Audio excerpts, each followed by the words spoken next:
microorganisms that live in extreme environments, like thermophiles. Strange microorganisms that live below the Earth's crust in the molten mantle.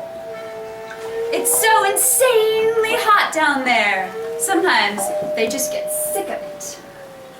I can't stand it anymore. Let's bust out of this sweltering cesspool. All right, I'll point us in the right direction. Up.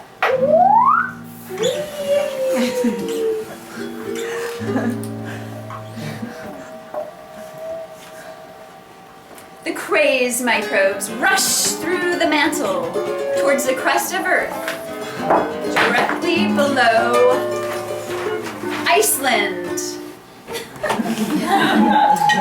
the land of ice. Yes, but also the land of geothermal excitement. Glacial Iceland is like a cool dip in an old swimming hole on a summer's day for our thermophile microbes. Mount Grumbly is a dormant volcano whose 213-year nap is about to be interrupted by a hot, burning sensation under his thick dirt skin.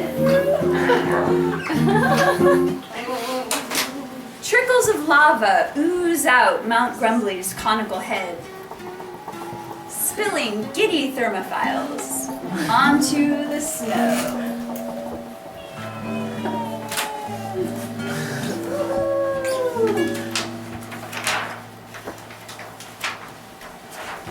Ash clouds rain gray powder as a jet plane flies overhead, a fist of ash enclosing it. The pilot sweats nervously. Is the end near? The shiny flying contraption reminds Grumbly of his long ago youth, when pterodactyl flux filled the sky and Tyrannosaurus rexes pounded across his face,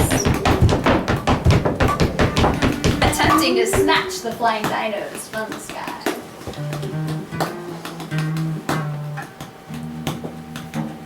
It was much warmer in prehistoric Iceland, especially for Grumbly, whose caldera was full of lava.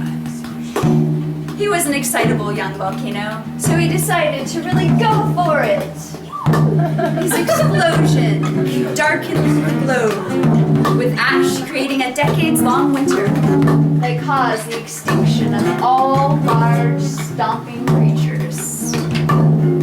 But now, Mount Grumbly is old and tired, no longer the firecracker hothead of his youth. So the creatures of Earth live on as lava cools and the adventurous little microbes it contains die.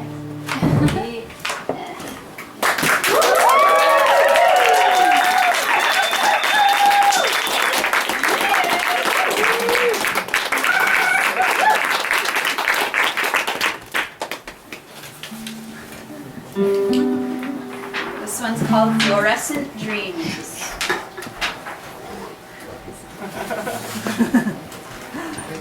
Many years in the future, You keep trying to keep like these. humans destroyed themselves so that they could never again inhabit Terra. Earth is home only to radioactive life forms, glow-in-the-dark alien beings, and ghost radiators. Was that Light from the alien domes attracts human ghosts. They wail into the vastness of future Earth.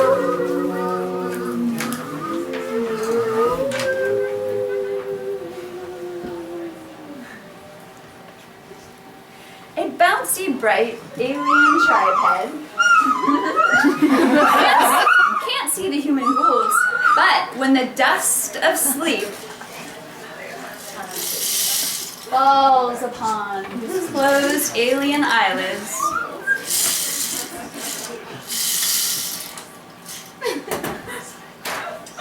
Dead human thoughts invade his dreams. Go away, you don't belong here. This planet is dead like us. Dead like us.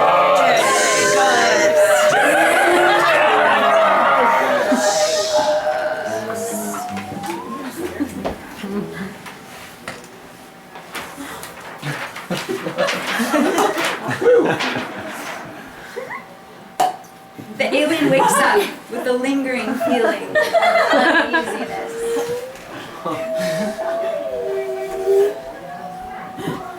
But relaxing in hot springs helps.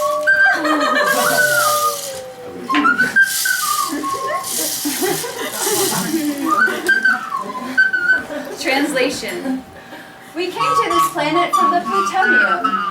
It's got the nicest variety I've ever seen, and it comes out of the ground everywhere in natural toxic waste streams.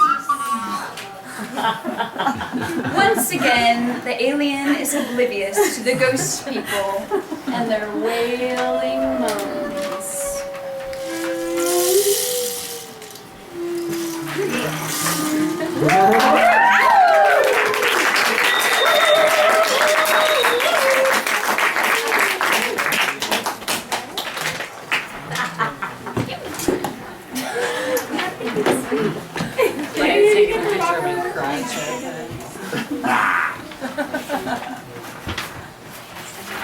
Measuring the universe by feet.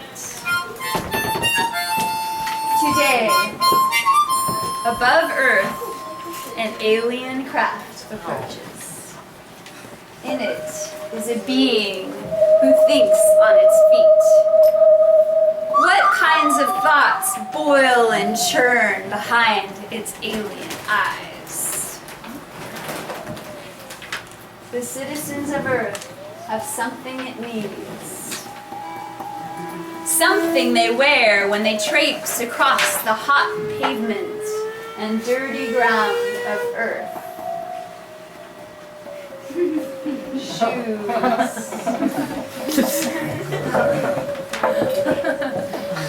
The crowd is horrified as the UFO's suction beam carries them high into the air.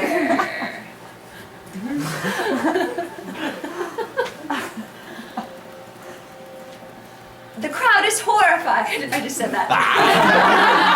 Are they being abducted?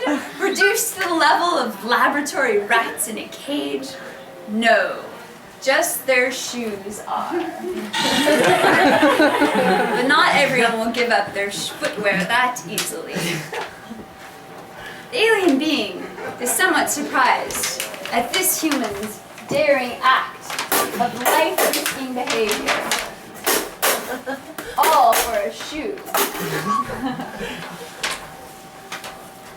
But when she attempts to break into the vessel, the alien experiences shock, fear, revulsion. Humans are a violent race. Must deploy civilization-destroying pellets. Having acquired the advanced shoe technology, the UFO departs, depositing the parasite in the destructive pellets as it goes.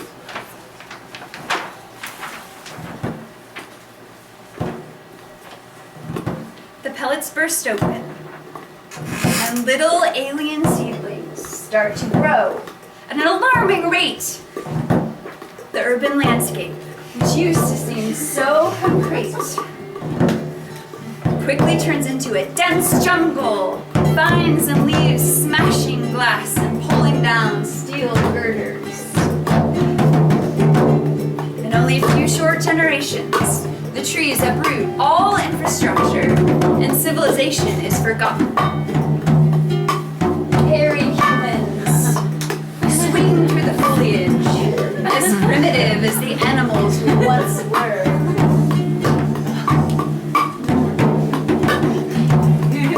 Down in the leaf litter, something sparkly catches the human female's eye. What could this be? So beautiful and yet so alien.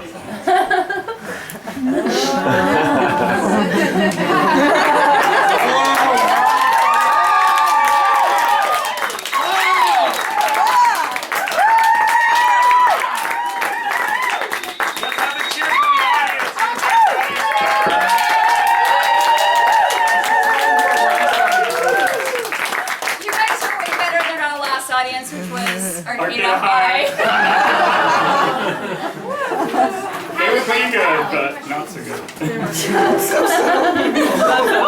There's some a lot of talking. They have a hormonal They probably imbalance. had They're important cheating. things to do. So important. This next one is called the Nightmare Catcher. The Nightmare Catcher is out tonight, stealing your scariest dreams. He catches them any way he can, as you can see. Here's the Nightmare Catcher, catching the nightmare as it escapes into the eye. And then it's captured in a teardrop. The girl is fast asleep and dreaming of a shark attacking a tiny boat. The snake-like branches of a tree on the shore squirm and wiggle twiggy fingers as the boat is bitten by sharky fangs. A mysterious force is sucking the nightmare up the chimney.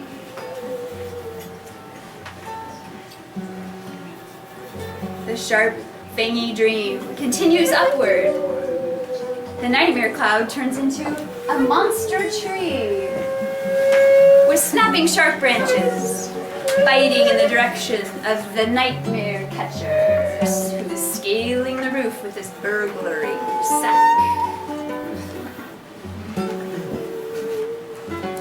The nightmare catcher tosses the sack over the chimney and steps down into the countryside.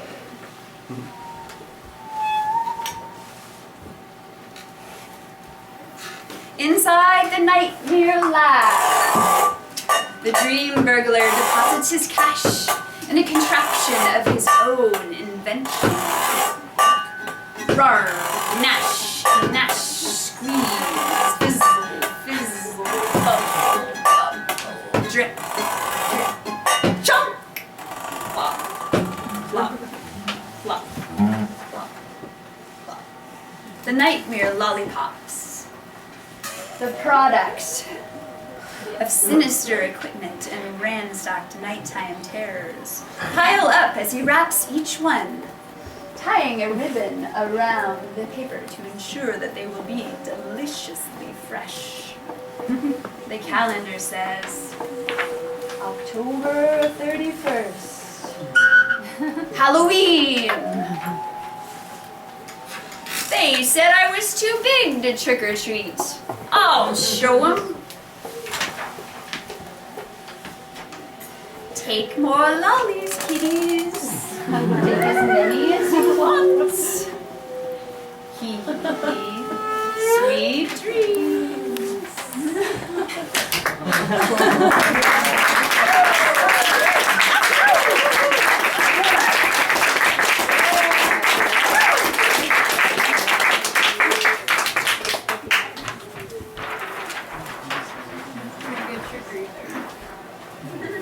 The Crows of Arcata. As I walk down the street, I beat the street with my broom. A tree waves hello.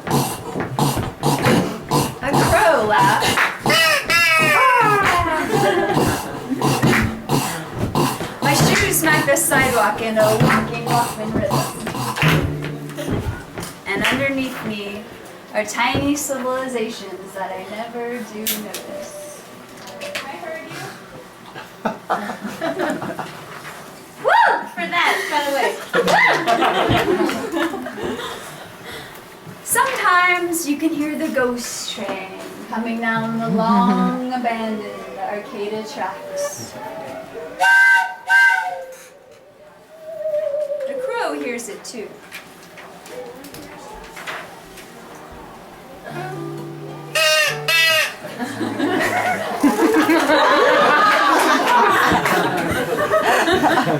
The common crow is a clever creature. Today she is hatching a plot to extract the succulent baby meat inside of the walnut. She places the nut on the tracks, hoping that the ghost train will smash it to bits. But Arcata's ghost train just rides on by.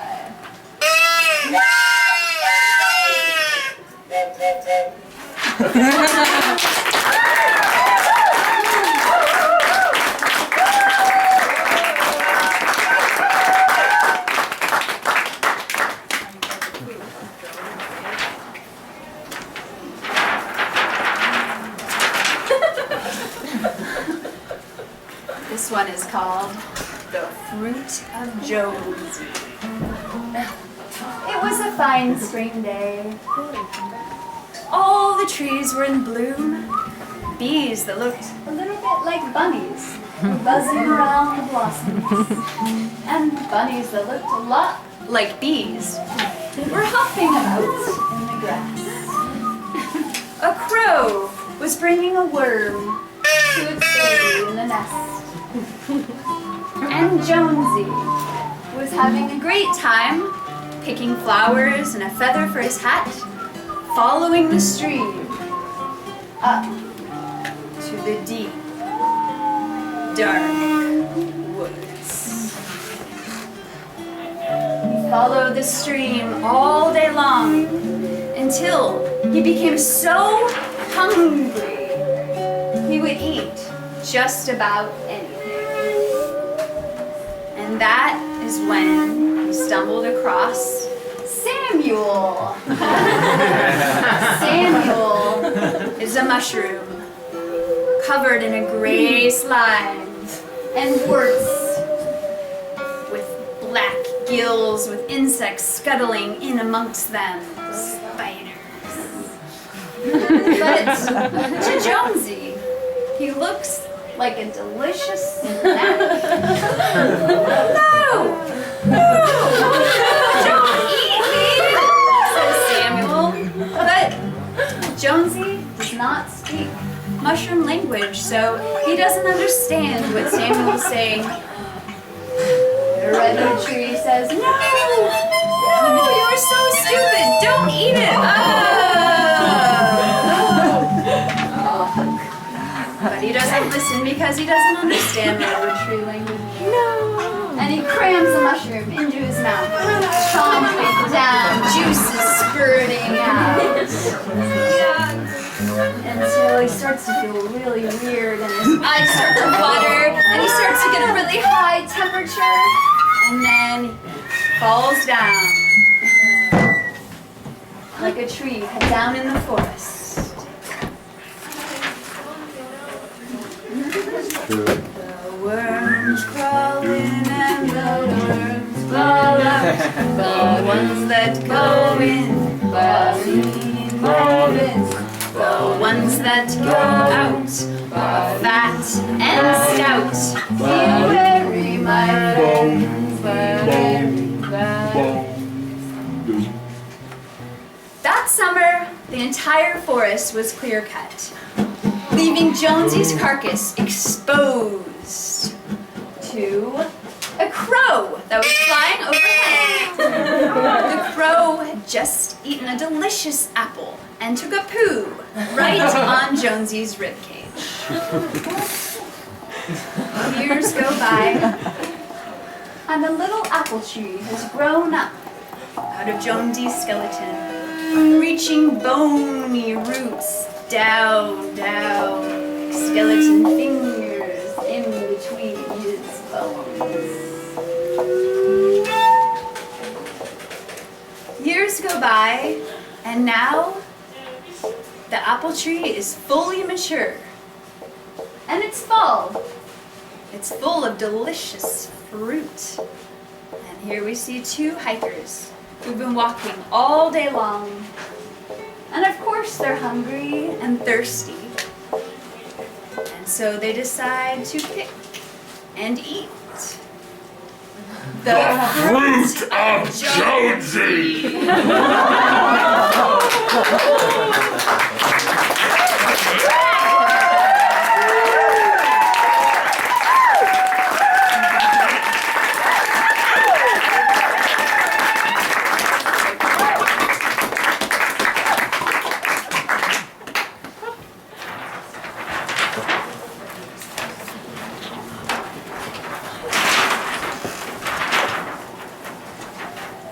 The office in the clouds. Johann the boy and Filbert the squirrel sometimes like to row their little boat out to Windy Island to explore the rocky edges and powerful pull of nature. Hear that, Filbert? Says Johann. Sounds like Airplane Bill. Airplane Bill's tiny airplane hovers about the sky over the long, sleek back of the gray whale. And then he taxis in for a landing, coming to a stop on the back of the whale port.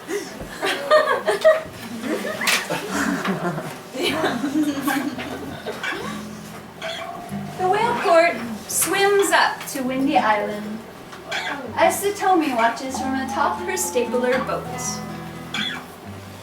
With a gentle nudge and bump, the airplane goes right onto the island. Hello, Bill! Oh, hello there, Johann. I didn't see you. Oh! There, my friend. Oh, and how are you, Filbert? As Filbert leaps onto his shoulder. Look what I brought for you. A cargo full of millions of paperclips. He unloads the paperclips. And Filbert creates many paperclips with his crafty little paws. They all put on the paperclips. And then the wind.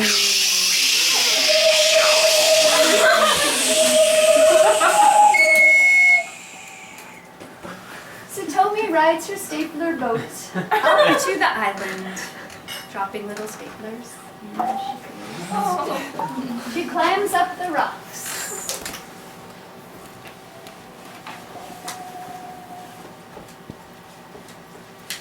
Hello, my name is Satomi.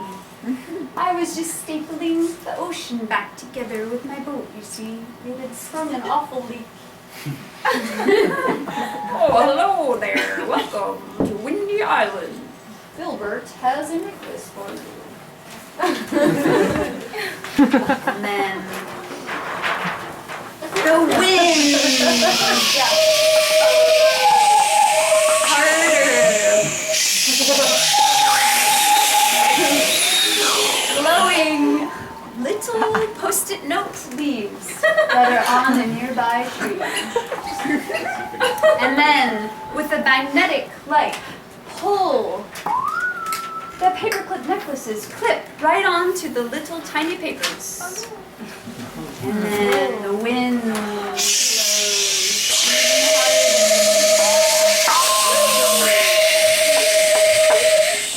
blows in a dark, moody storm. Thunder rumbles, and lightning, pens and pencils sketch across the sky. The lightning pens and pencils scribble across the tiny pieces of paper. When the storm subsides, they all look down at their necklaces and see cryptic notes and symbols written on their little sticky notes. Escape, power off, shut down. Then they all look up and see the tree with the paper leaves. And they see a note that is written across the leaves that says, take the cloud steps to the office door, with little arrows pointing to a door that has appeared in the clouds.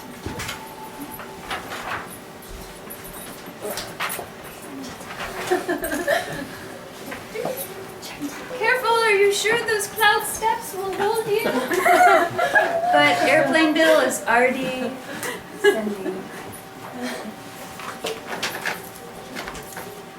When he gets to the office door, a ray of sunlight bursts through the clouds, illuminating the sign that says office.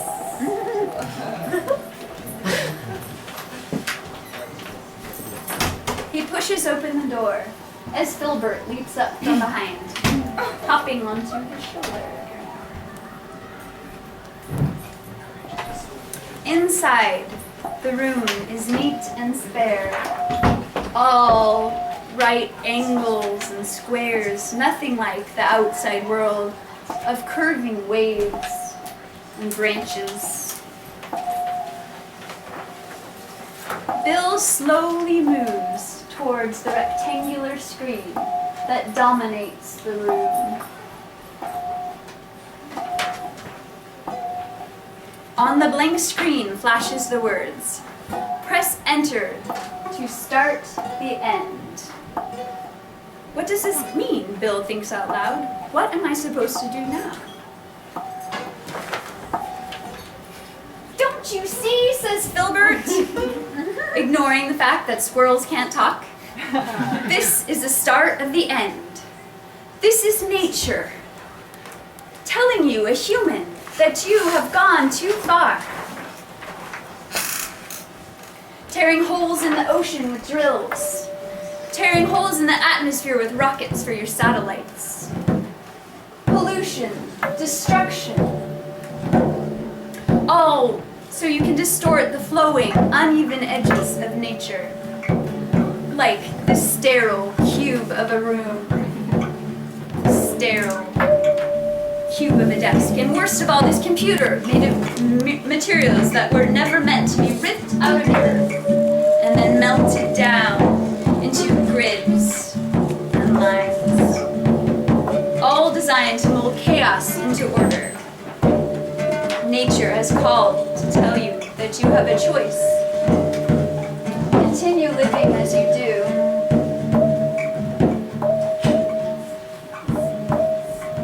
And until you ruin everything good and natural and eventually destroy yourselves.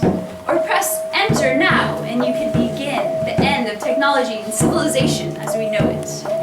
Can you live without cars, airplanes, glass skyscrapers, plastic, recorded music, pharmaceuticals, Kool-Aid, partially hydrogenated oils,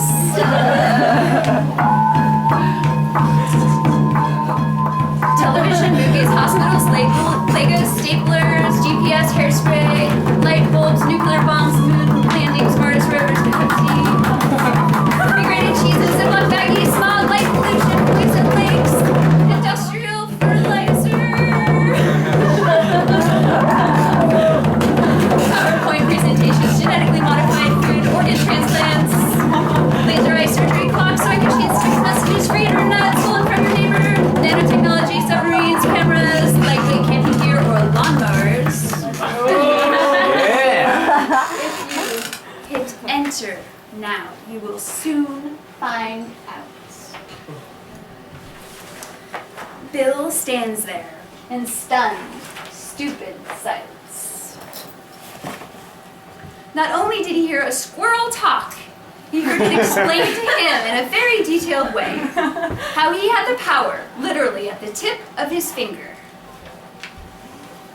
to change the world in a way that would no doubt benefit squirrels and probably future generations of humans, those who could survive and breed without modern technology, but would make his life a lot harder and less fun. And if his fellow humans were to find out that he chose to cause the end of the world as we know it, he would be almost universally hated and probably hung because the electric chair would no longer be an option. The end. Oh, I'm sorry, what would you do? What would you do? The end.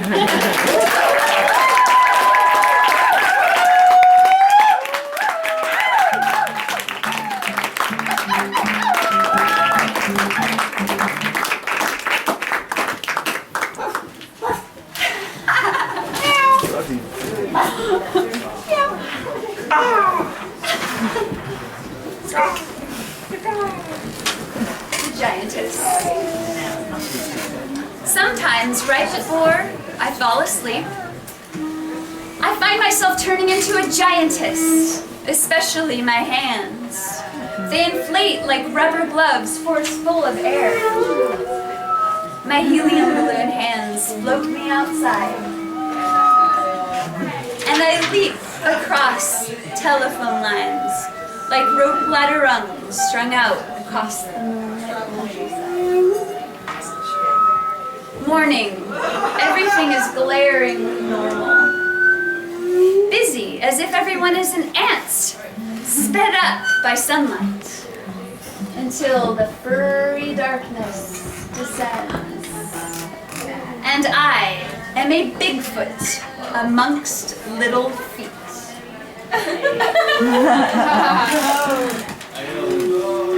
As the night grows hairy, my feet grow louder.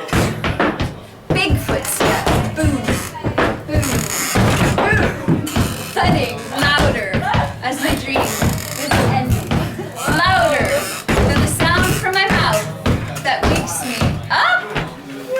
What? The end.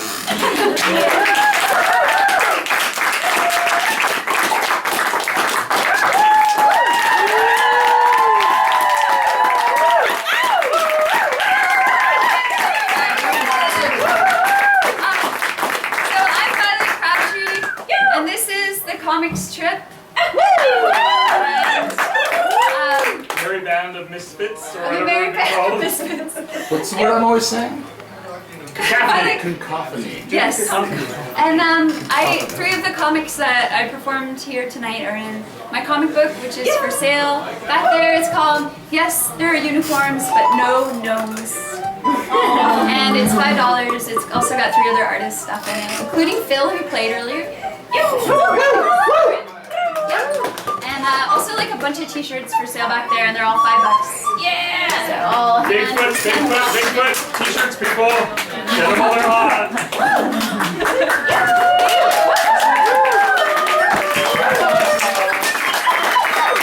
So everybody hang on, because the next is going to be the Spires That in the Sunset Rise.